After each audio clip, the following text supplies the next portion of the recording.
like button if you're listening on YouTube. If you're listening somewhere else, what the hell? Pop in and give me a thumb. Say hi while you're at it. Helps me a ton with that damn algorithm.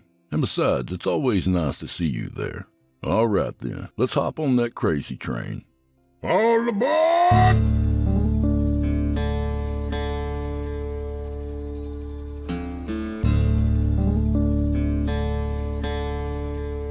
Oh, shit.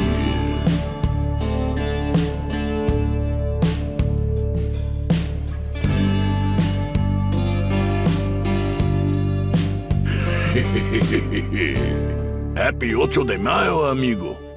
Yeah, I understand we're a couple days late, but we're still standing shoulder to shoulder with our Mexican friends tonight, because believe me, they haven't stopped drinking since the 5th. Why should we? Hell, I'm Irish. I can hang. Andale, arriba! All that shit, Chester. Glad you're in the spirit tonight, buddy. Anyway, let's head inside, friend. Chester's kinda hammered. He never could hold his hooch all that well, and I just swept the floor. Hey, check out simplyscarypodcast.com and click the Patrons area button. You get the entire catalog ad-free and available to download or stream for as little as $7.99 a month. Your kind contribution will help us to exist, which sounds a little dramatic, but that's just the nuts and bolts of it these days. And since you're feeling so nice, go ahead and drop a few bucks at patreon.com/DrewBlood too. Did I mention we have mugs? Hell, anyway, tonight we're joined by author Kyle Harrison by way of our friends at Velox Books. He's got a book out called Very Dark Thoughts, which we hope you'll check out. And if you're more of a listener, I've got even better news for you. The audiobook is right around the corner, narrated by yours truly. I'll be giving out codes, but naturally my patrons will have first dibs. Hint, hint. So without further delay, from author Kyle Harrison, I give you The Finishing School.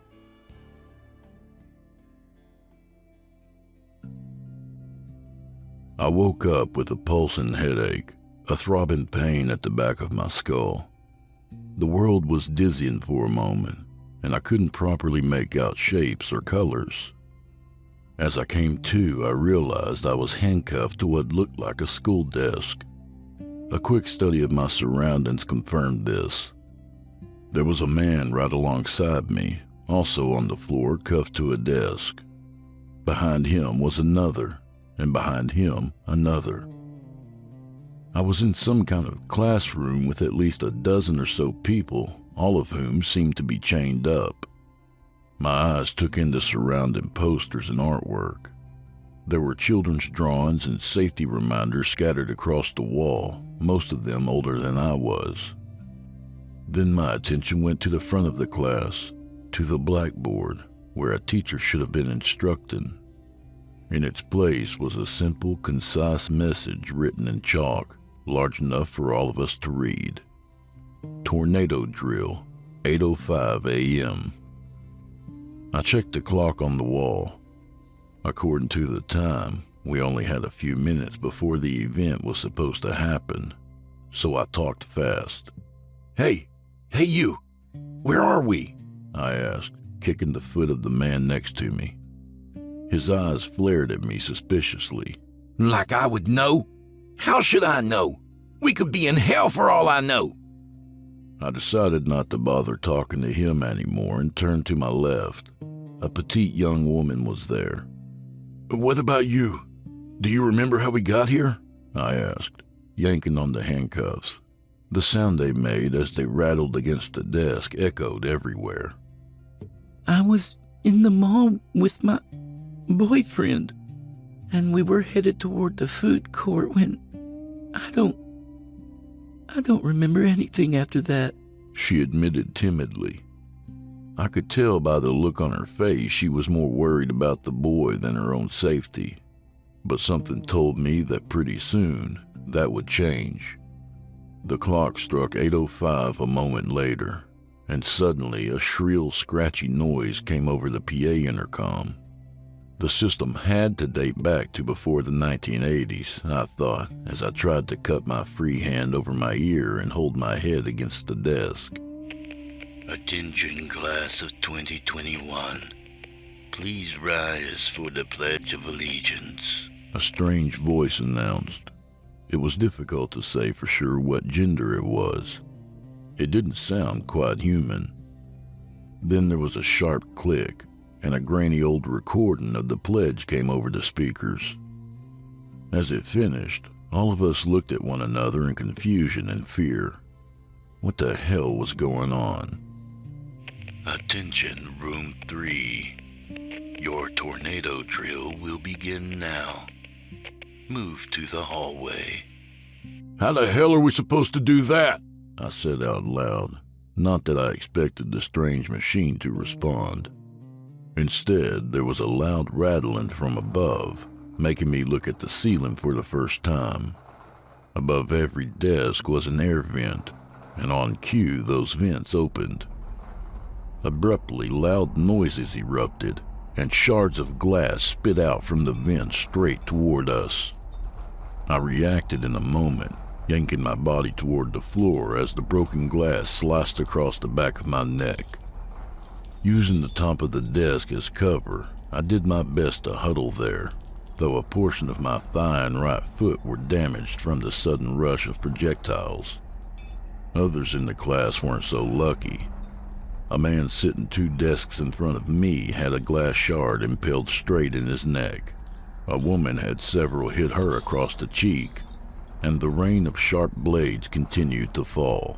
The hallway! The woman beside me shouted. We can scoot the desks and use them for cover. I nodded and slowly pushed my desk, which was acting as a shield as the rest of the ceiling seemed to rumble and shake. The broken glass was now being replaced by more dangerous burning chemicals. Those who were under their desks were given second-degree burns as we all shouted for them to take cover and move. The hallway felt like a lifetime away. I pushed the desk slowly, doing my best to time the pattern of the falling chemicals in glass. My hands were already burned from the hot toxins, and my shins were bleeding. I just need to get out of here, I resolved as I pushed toward the door. Some of the others were fighting for the exit, trying to shove through and pull their desks along. I knew there would be no way we could escape as long as we were shackled down. Then I looked up at the burning acid and had a horrible realization. We need to let the chemicals burn through these cuffs, I told the girl. I held my arm at a specific angle and then scooted my desk toward the proper position. I bit my tongue and held in a scream as the torturous acid hit my skin and the metal at the same time. It only took 10 seconds for me to be free. At the same time, I ran through the door, urging the others to do the same. The girl managed to pull through with only minor burns, along with 3 others. Then we heard a strange clang and realized the classroom door was sealed shut. The ones who didn't make it out were now slamming their heads against the door, trying to wiggle the knob, but it was pointless. Next, we watched through the window as the vents reversed flow and sucked the remaining people in the class toward the ceiling. It was like watching a real twister take up houses. All of them slammed against the roof of the classroom as we watched from the safety of the hallway. And just like that, the nightmarish event seemed over, and I was standing in the hallway looking down at my burnt, shaking hands. The other survivors were turning their attention to our new location, a long tile hallway that seemed to connect to at least a dozen other classrooms just like ours. Much like us, others had escaped hellish classrooms at the last minute and were trying their best to cope and recover in the hall. We all shared the same beaten and confused expression. None of us were sure where we were or how we got here. Attention, class of 2021. Please make your way to the main auditorium for a word from our principal, a voice said over the intercom. Then the lights in the hallway came on fully to illuminate the path toward the right. I looked to the others for ideas, uncertain what we should do. There was an emergency exit nearby, but it didn't take a genius to assume it was sealed shut. So instead, all of us shuffled our feet down the hallway, following the guiding light to our next torture chamber. We soon arrived at what looked like a cafeteria with long tables, all arranged with simple school breakfasts. Packaged donuts, boxed milk, fruit bowls. At least 30 meals were lined up and ready for us as we entered the room. A couple of survivors went to check the exits, none of which had any windows toward the outside, while the rest of us settled and I decided to eat. Surprisingly, the food was delicious and fresh. "Our captors must want us somewhat healthy," I said as I carefully opened the milk. My hands were still shaking. Then I saw a shadow cross the back curtain of the stage that overlooked the cafeteria. Immediately I jumped and pointed. A few others saw it too. "Who goes there?" one man shouted. The shadow paused. It looked unusually tall. Then we heard a strange, obnoxious laugh. A second later, the curtain pushed back to reveal a costume mascot. A large stuffed animal that resembled a walrus with a goofy cartoon smile and enormous floppy arms. From the center of the stage came a microphone that rose toward the walrus's mouth. "Well, what a squeaky clean group you are. Welcome, class of 2021. Welcome to final school," it announced happily. I couldn't tell for sure if the thing was a robot or a person in a suit. "Today has been fun, but don't forget, here at final school, the fun can only last until the bell rings. And then it's time to learn, learn, learn." "Are you for real? What is this?" one man asked. He abruptly jumped toward the stage, ready to attack the mascot. A moment later, 2 children pushed their way out from the curtain and stood in the way of his attack. It made the man pause in confusion, and that was all it took. One kid whipped out what looked like a cattle prod and struck the man straight in his chest with it.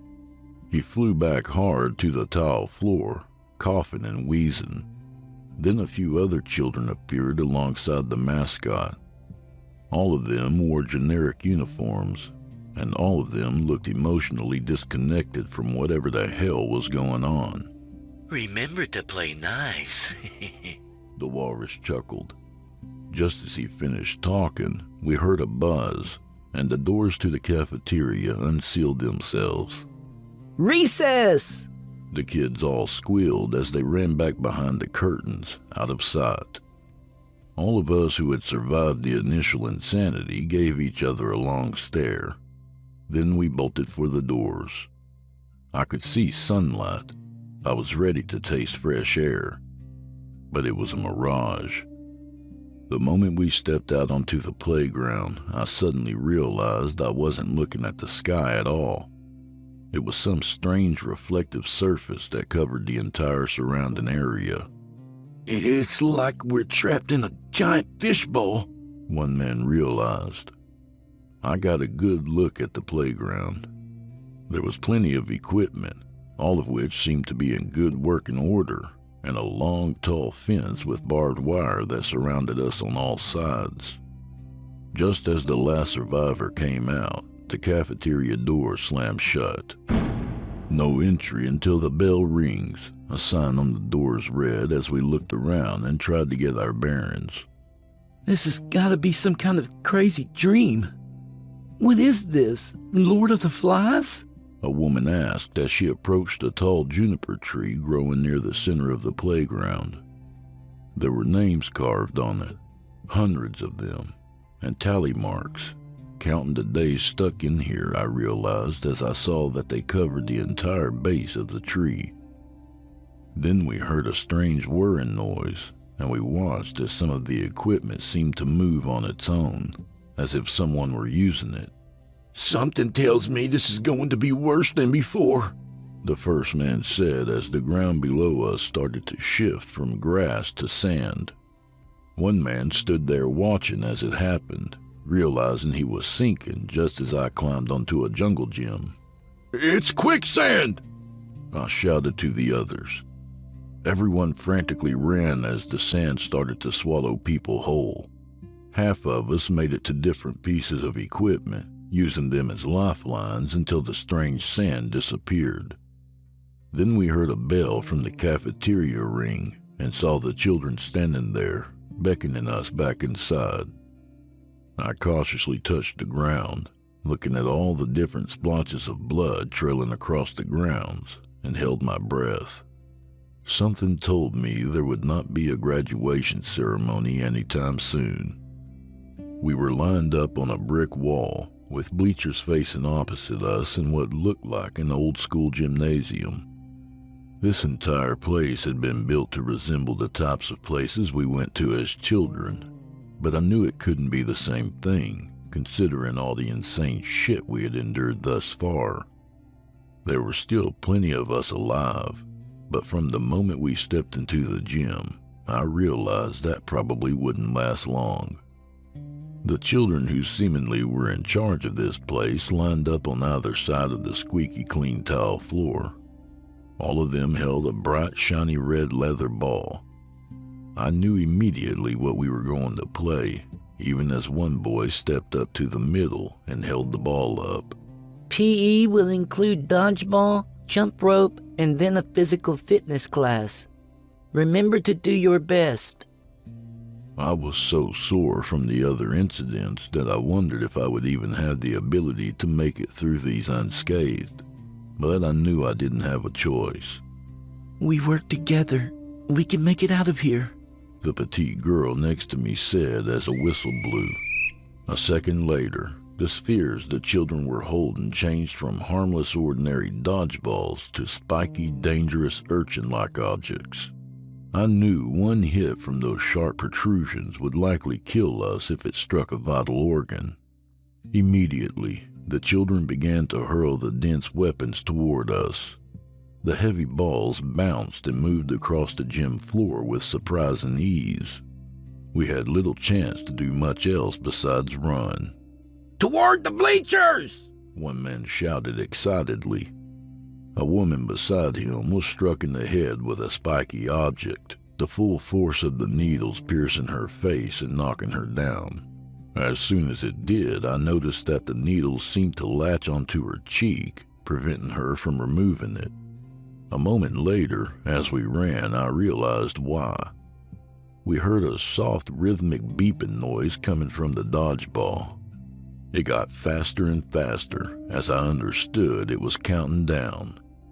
Then the latched weapon exploded directly on the woman's face, killing her instantly. A man to the right of us was a little luckier, if you consider the loss of a limb better than dying. His right leg was blown up by the force of another object. As he hobbled and crawled toward the bleachers, he begged the children to stop their onslaught. They all looked at him with emotionless eyes and then raised their weapons, smashing them down on his pleading body. We turned away before the explosion caused his innards to scatter across the gym. This is madness! A woman snarled as she rushed toward one of the children. I watched as the dodgeball struck her straight in the chest, but she kept running, tackling one of the children. To my horror, the bomb went off, killing them both. Then a sharp alarm noise came overhead, and all of the children stopped what they were doing. A moment later, the mascot entered, the ridiculous costumed creature waddling over to where the kid had died to examine the scene. It occurred to me that the children seemed to be in awe of the mascot, as though awaiting its orders. Was it the one really in control here? Looks like all of you will be getting detention, it said in that same null voice. Was it even human? Enough of this! Who's in charge here? One man snapped. He stepped toward the walrus boldly, and I fully expected the children to attack again. Instead, the stuffed walrus held up a flipper and kept them at bay, remarking, All class members who make it to the end of the day will be hearing an important message from the principal at our awards ceremony. I think this thing is just a fucking robot, the man commented. I realized I felt silly for not even thinking of that a moment ago and watched as the walrus left with the remains of the child, perhaps to go be cremated somewhere. Whoever was running the show clearly cared a little about the kids that were here, but why none of them seemed to be remotely acting like regular children was beyond me. Before I really had a chance to ponder it, the main kid in charge announced we were beginning the next activity. Please choose a partner for jump rope. I looked toward the girl, figuring that with her slim figure, it was a safe bet she could make it through to the next game. I'm John, by the way. I offered my hand to her. What does it matter? We're probably going to die in here anyway, she said, refusing my friendship. But she added, I'm only going to partner with you to make sure I make it to the next activity alive. The others still alive did the same. We were placed in the center of the floor, and the children brought out normal-looking ropes that extended between our feet. As an added challenge, they next bound our feet with chains, and one older girl in the group commented, We want you to act as a team. As they came up to me, I got a good look at the boy chaining me down and saw that he had a tattoo on his ankle. What's your name? I whispered to him. Those sort of things don't matter here, he answered. I tried to look for some spark of humanity left in them and wondered briefly if any of these kids were even real. Was the entire facility run by lifelike drones? The whistle pierced the air a second later, and the rope began to move. Quickly, my partner and I jumped, and I matched her rhythm, worried about what would happen if we missed. A moment later, the rope caught on fire. The burning heat made me begin to sweat as the kids strategically made their rope move faster at a steady pace. The girl and I did well for a short minute, but then as they began to speed up, the flames hit our ankles almost every jump. It made me want to double over in pain. Two women behind us both tripped on the rope, were burnt badly, and fell to the floor, begging the children to stop. Where are your parents? Why are you doing this? Thankfully, it seemed death was not their immediate fate, as the children moved on to other participants and started to perform double dutch with their other members, making it twice as hard to avoid the flaming rope as they sped up. I could hardly keep going after 2 minutes, and the heat seemed to get even more intense. Finally, after about half of our group was hit by the blazing weapon, they moved on to the next activity. All of the remaining adults who hadn't been burnt were told to wait in the locker room for further instructions.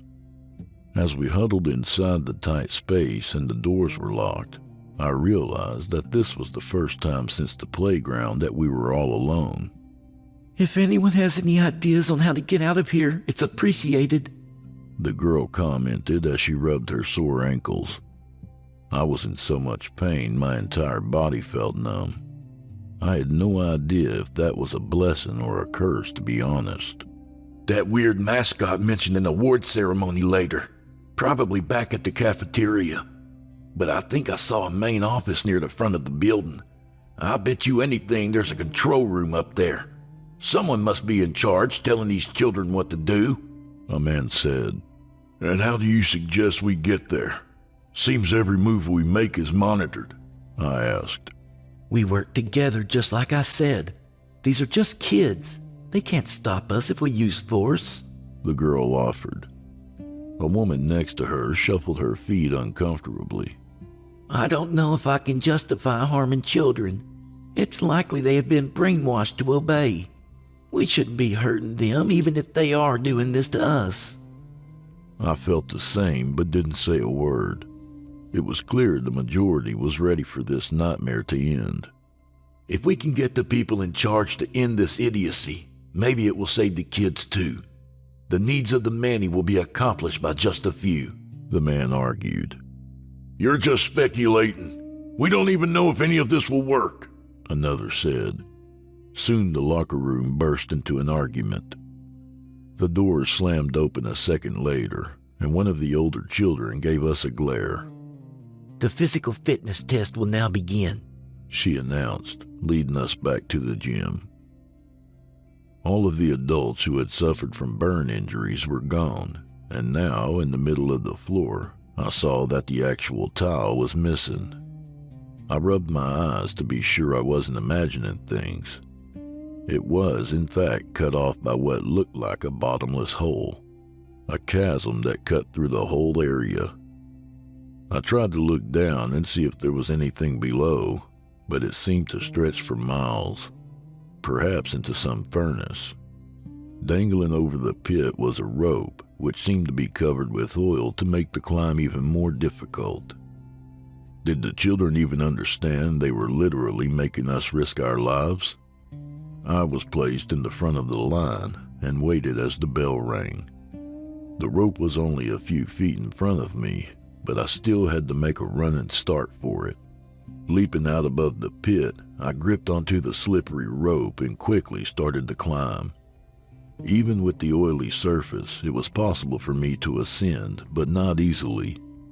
I could hear the others actually cheering me on as I tried not to look down. But just when I thought I might make it, the game changed, and something fell through the roof fence above me. Needles. Sharp pointed ends stuck my head and hands as I clung to the rope and shivered in pain. It wouldn't be long before I lost my grip entirely. My only chance was to try and swing back toward the edge. I started to shift my body weight as I slid down the rope, my hands sweaty. The onslaught of fallen needles made my nerves begin to stress and ache. Just as I made the third swing, I let go, barely grabbing the edge. The others rushed to help, but the children blocked them. If I was going to survive, it would have to be on my own. Desperately, I clawed my way up the side, gasping for breath as I collapsed to the ground and looked down at the pit. This is insane. I can barely even stand up from this torture, I moaned as I looked at my shaking palms. The needles had hurt more than I realized. The children looked at me, and then the oldest one in charge ordered, "Take him to the nurse." Before I knew what was happening, I was escorted out of the gym by several larger kids toward the office that the one man had speculated we might be able to use as an escape. A bag was placed over my head before they marched me down the hall, shoving me rudely as they moved forward. Eventually, I was placed in a chair and my hands were bound with a zip tie. Then the bag was removed, and I found myself staring at another adult, someone who was running this hellish drama. She gave me a fiendish smirk and said, "Looks like you thought you were going home early." The nurse administered some kind of shot directly into my bloodstream without even bothering to tell me what it was for. As I watched the needle press into my body, I was sure that I was about to die. Instead of a quick death like the other adults here, it would be slow and torturous, and this strange woman would revel in my suffering. Immediately, I started to sweat and feel faint, my lips clammy as I begged her to stop. The entire room felt dizzy, and then at last, she tossed the needle aside into a sharps container and commented, "My, you are a squealer, aren't you?" I was panting, hardly able to see or speak coherently, but it didn't matter. She was going to make me listen to her strange ramblings. "You have been brought here for a reason, student 6091, and that is to prove yourself worthy of readmission to society. Given your skills so far in our school activities, you stand a high probability of being able to graduate from our program," she commented as she pulled a file from a nearby metallic cabinet and read off my life as though I had died long ago. "John Redders, age 32, a single father living in the suburbs of Chicago. You have 2 children, David and Susanna. ages 8 and 4 respectively. You work as an auto mechanic and enjoyed chess matches and hiking in your spare time. She commented as she slid the profile across to me. Does all this sound accurate? Despite how parched I was, I managed to give her a whispered reply. I have no idea what you want, but once I get out of these bonds, I swear I will kill you, bitch. She leaned over toward me, smiling coyly before smacking me across the face with her gloved hand. You will learn that we do not tolerate insubordination of any kind in this facility. Do I need to remind you why you are here? She snapped. She turned the folder over to the next page, which showed photographs of me having drinks with friends, spending time at work during long hours, and not coming home to be with my family. Things I had felt guilty for over the past 6 months. Bad habits I was struggling to cope with. And here they were on display as crimes, my sins that had landed me in this hell. You are fortunate that the charges aren't more severe, or we wouldn't even be having this conversation. You have forsaken your family, Mr. Redders. You have fallen into a lifestyle of pleasure rather than responsibility. As a result, you squander what money you earn, and your children starve. You are a poor excuse for a father, and therefore unfit to return to being a parent until you are taught a proper education. I didn't fully comprehend what she was saying, but I gathered that this prison was a place for people like me to be rehabilitated, under whatever strict guidelines they enforced. A second chance, according to their standards, to be a better person, and if we failed to be strong enough, then a deadly fate awaited us. I knew her logic about health and recovery and being a good parent did not line up with the atrocities that I had seen here so far, but I was too frightened to correct her. When is this graduation ceremony? I asked. Tonight, after final period, we will gather our students together in the band hall for a celebration and announce the graduates. But to make it there, I needed to make sure you were on equal footing with the others, hence the need for your vaccination. I looked toward the needle, wondering what exactly she had dosed me with, as a bell rang and the nurse stood up, pleasantly smiling. Enjoy the rest of your day, Mr. Redders. I hope to see you again tonight. I think if you apply yourself to your education, you will go far. I was marched by the children back down the hall, confused and disoriented even without a bag over my head, as we passed by what looked like class photographs of previous grads. As I paused to look at the numerous alumni, it occurred to me this secretive program had been running for quite some time undetected. Who could be handling all of the finances, and how did they even find people to be candidates for their experimental prison? Another sobering fact was evident in the photographs. Less than half a dozen persons were in each picture. The rest of the seats empty, meaning the chance of survival here was slim, perhaps nigh impossible. Still, I had to think of my own 2 children and fight to survive as long as I could, even if it did mean fighting against the others, I thought, as I was escorted into an art studio. There were perhaps only 9 of us left, and as soon as I entered the classroom, each of them viewed me with new suspicion. It was easy to guess why. I had been given special privileges to not go through with the remainder of the fitness test, and that must mean they thought I was involved in whatever was going on. The children ordered me to take a seat near one of the easels. Our teacher, the strange emotionalist costumed walrus, immediately gave us instructions on the assignment. Each of you is filled with inspiration, aspiring dreams that are waiting to burst forth. Here we get the chance to express ourselves and show our achievements on the canvas, he explained as the children locked the doors. Whatever was about to happen, I knew good and well it was not going to be as pleasant as he claimed. Under your desk, you will find the tools you need to create a masterpiece. Something that truly speaks to us and helps us to see what type of artist and person you really are. The mascot said. All of us reached down to take a small black bag from the underside of the desk, unzipping it to reveal razor blades and other sharp objects typically used for self-harm. The costumed mascot explained, You have 30 minutes to put your sweat, tears, and especially your blood into your work. Those who put in the most effort will get to move forward to the next class. So try your hardest and work for a better grade than your classmates. Immediately, a timer started above his head.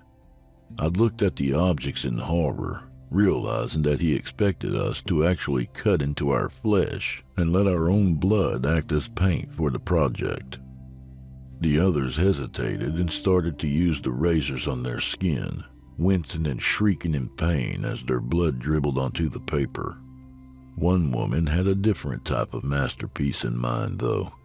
She immediately lashed out toward one of the other adults with the sharp weapons, stabbing them to the ground. Surprisingly, the costume mascot did nothing to stop it. After she killed her art partner, the woman announced, I found out she'd been sleeping with my husband. So this is my artist's depiction of what I want to do to him. She spit on the bleeding corpse, even as the mascot nodded and announced, You get a 90. Head for the music room and enjoy your extra recess. She dropped the weapon and stepped over the body, leaving the rest of us confused and befuddled, but also no less suspicious of each other. What about you, John? What did you do? The petite woman I had talked to earlier asked, as she held the blade safely in between her knuckles. I couldn't tell if she intended to harm me or the others as well. None of us could be certain what the others were capable of. As I looked down at the bloody mess, though, I began to feel dizzy and stumbled across the room to vomit. It must be the side effects of whatever the nurse gave me, designed to make me incapable of completing this task, I realized, as I vomited in the trash can several times and felt the room begin to spin. One man tried to approach to help, but I pushed him away, uncertain if those in charge would view it as cheating. I needed to act fast, and the only thing I could think was to use the blade against myself and threaten to hurt myself. If this is really supposed to be about rehabilitation, then let the rest live. Let us get out of here, I demanded.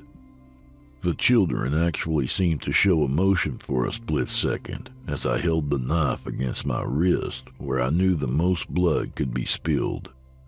It was a bluff, but I needed to see if my guess was right about this demented facility. Would they allow me to survive simply because of their twisted moral code? That will be enough. The mascot bellowed, motioning for everyone in the class to stop. He went from desk to look at the artwork, supposedly grading each and every one of us as though it really mattered. It felt like our survival was going to be the toss of the dice. Myself, the petite woman, and two others were told we could head to the music hall. I knew that meant the others would be executed, and as the knife was wrestled from my hand, I considered trying to stand up for them. I have to be able to make it back to my own family, I kept reminding myself as I felt the strange vaccine the nurse had given me start to take effect. If I didn't push forward, it would all be for nothing. Somehow I got the impression the others who were told to leave had the same guilty conscience. We were all led away reluctantly, even as the art studio doors closed, and we heard the ones left behind beg for their lives. A roar of gunfire and paintballs filled the air, and we heard their screams grow higher, almost to a crescendo, until at last everything became silent.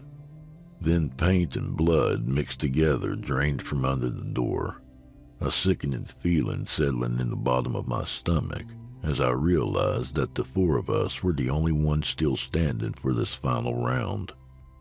We were taken to a music hall where the children told us to pick an instrument. I found myself hardly able to stand up from another bout of nausea. Then, as I finally reached the music stand near the middle of the class, I saw the playbook was open to a song that told me my suspicion was right. We were nearly at the end of this mad game. They were going to force us to play the ceremonial orchestra, followed by a funeral procession theme. Slow, soothing music began to play as all of us took our seats and watched the children line up against the wall. Despite the pretense that everything was fine, I knew good and well that only a few of us would survive this final test. I didn't know the people alongside me in this class, but I still couldn't believe that all of them might be dead in a few minutes. As the music got a little faster, the children ordered us to start playing, and we all did our best to keep up. I've never even had a talent for music, but I tried my hardest to appease them even as I felt the room beginning to move. Everything was suddenly shifting around as we kept playing, the room rotating as we saw behind the walls a row of strange small holes that had sharp spikes poking straight out.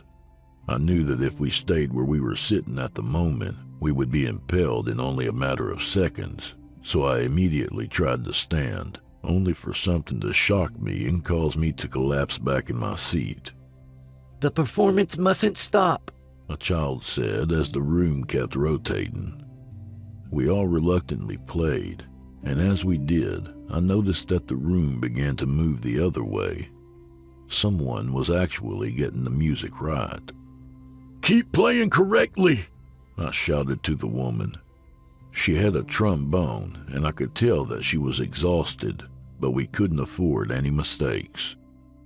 One man was about to be hit by the deadly darts and tried to flee, only for the agonizing shock to cripple him and cause him to flail backward toward the weapon. He screamed in pain as the spikes pierced him but didn't kill him. We kept playing to the end of the song to keep the rest of us alive. As the chorus came to an end, the room stopped moving and the children cheered. Some even suggested an encore.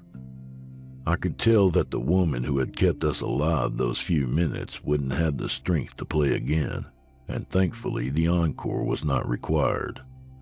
To my surprise, as we were moved from the band hall toward the mess hall, I saw the nurse who had tried to kill me waiting for us with what looked like awards. Since there were only 3 of us left, I was hoping this meant all of us would get the chance to make it out of here. But I noticed that she was only carrying 2 awards. One of us would be put to the test a final time, I realized, as we were told to stand at the center of the stage.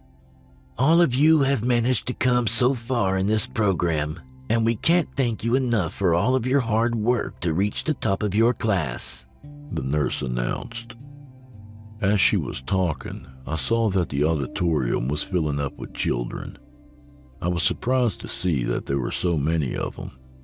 At first, it was just a dozen. Then I realized that there were hundreds of them. Did they all live here in this underground hell? How did they survive? Before we pass out the awards, I think it's time for a quick snack for all of you, the nurse said as the doors at the back of the cafeteria opened, and I saw more adults rolling in carts. I held my nose as the stench of rotten meat overpowered me, and I saw that they were actually being fed the corpses of all the other adults that hadn't made it this far. The children didn't even wait for a serving bell. They growled and snapped at one another to grab a piece of the chopped up bodies and chew it as fast as they could. I felt like I was about to throw up again by watching the cannibalistic display. Now I knew what these children were being turned into. Monsters. I didn't care to have any other questions answered, too sickened by the realization that if we had lost, we would be in that meal as well. To my surprise, the petite woman who had been here since the beginning reached for my hand. Her eyes filled with tears as we listened to the children eat the flesh of our competition. My name is Sam, by the way, she whispered as her lips trembled and the children finished the last bits of meat. For but a moment there was a connection between us, a mutual understanding that we didn't deserve this treatment despite whatever issues we had in our real lives. Nothing could even come close to this level of hell. And then the nurse got out a raffle ball and started to spin it, the numbers clattering around as the hungry killer children waited to hear who would be crowned the champion. I didn't have to guess what would happen to the loser. Our graduate in this class is none other than John Redders. Step up here, John, she announced.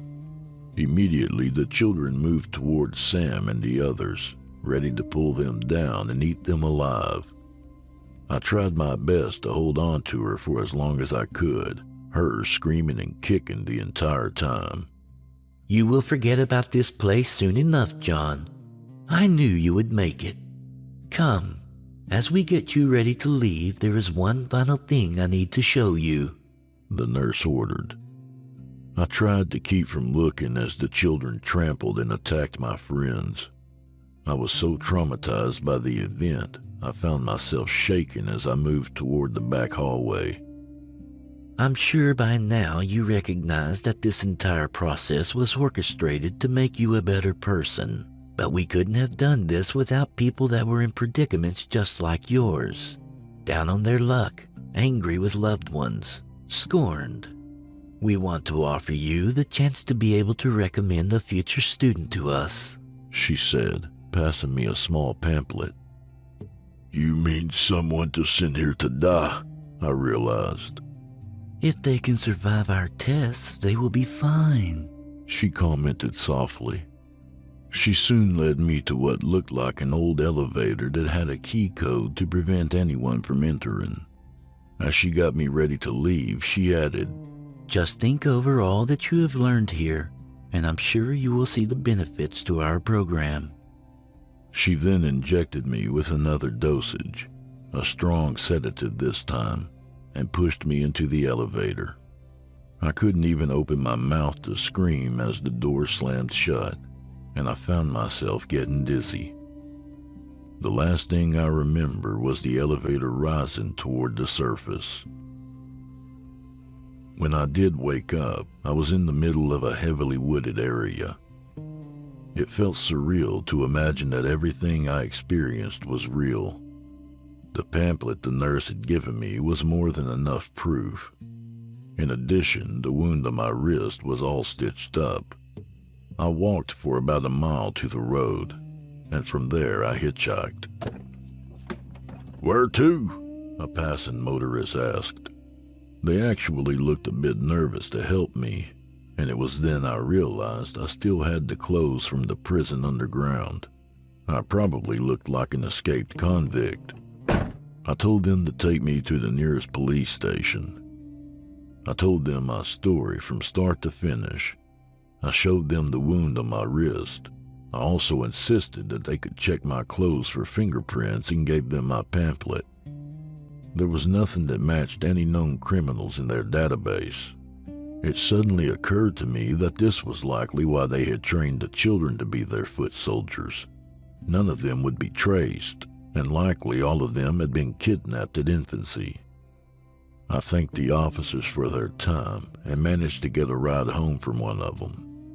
I was desperate to see my children again. Once I got home, I made a promise to them that I would be a better father. I can only hope that time will erase some of my awful memories of school.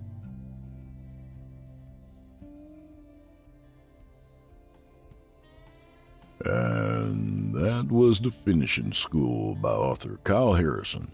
A good reminder that even though parenting feels like a death gauntlet itself sometimes, it could always be worse. A little about the author. Kyle Harrison is a prolific horror author with over 600 short stories under his belt, including 5 that were contest winners and runners-up, including the viral sensation The 24-Hour Game. Harrison's work has been published in over 20 anthologies and helped indie publishers to get their books out on the market. In his spare time, when he's not scaring people to death, he works in the transportation department at a Texas school. Giggity. Thanks, Kyle. And do old Drew Blood a favor, would you? Subscribe to his podcast wherever you do your listening and leave him a 5-star review and a kind word, even if you're listening on YouTube. He needs soldiers on all fronts to win this battle, and he appreciates it. To hear a premium ad-free edition of tonight's and all the other episodes, visit simplyscarypodcast.com today and click Patrons in the upper menu. You'll find yourself at chillintalesfordarknights.com, where you can become a patron for as little as $5 per month and get access to their entire audio archive, all ad-free and available to download or stream. Thank you for your time and for supporting our sponsors. When you support our sponsors, you support this show. If you happen to use Facebook, Twitter, Instagram, or YouTube, you can follow and subscribe to Chillin' Tales for Dark Nights there, where you'll get all the latest updates and new releases and have the chance to interact with them each and every week. Oh, and you can find Drew Blood on Facebook and Instagram, and sometimes Twitter. The Drew Blood's Dark Tales podcast is accepting submissions, friend. If you've got a story or two you'd like to be featured on the show, send it to drewbloodhorror@gmail.com. If selected, you'll get the full treatment, 10 bananas.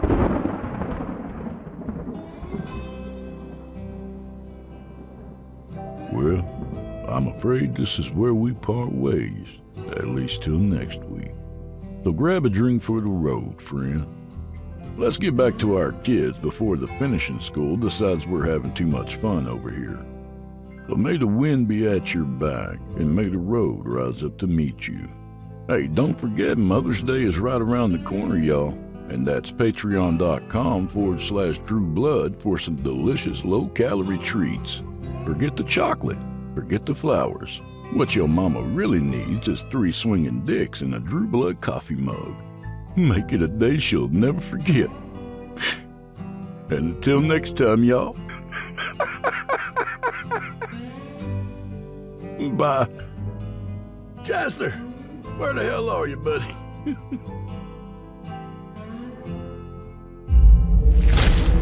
Chilling Tales for Dark Nights.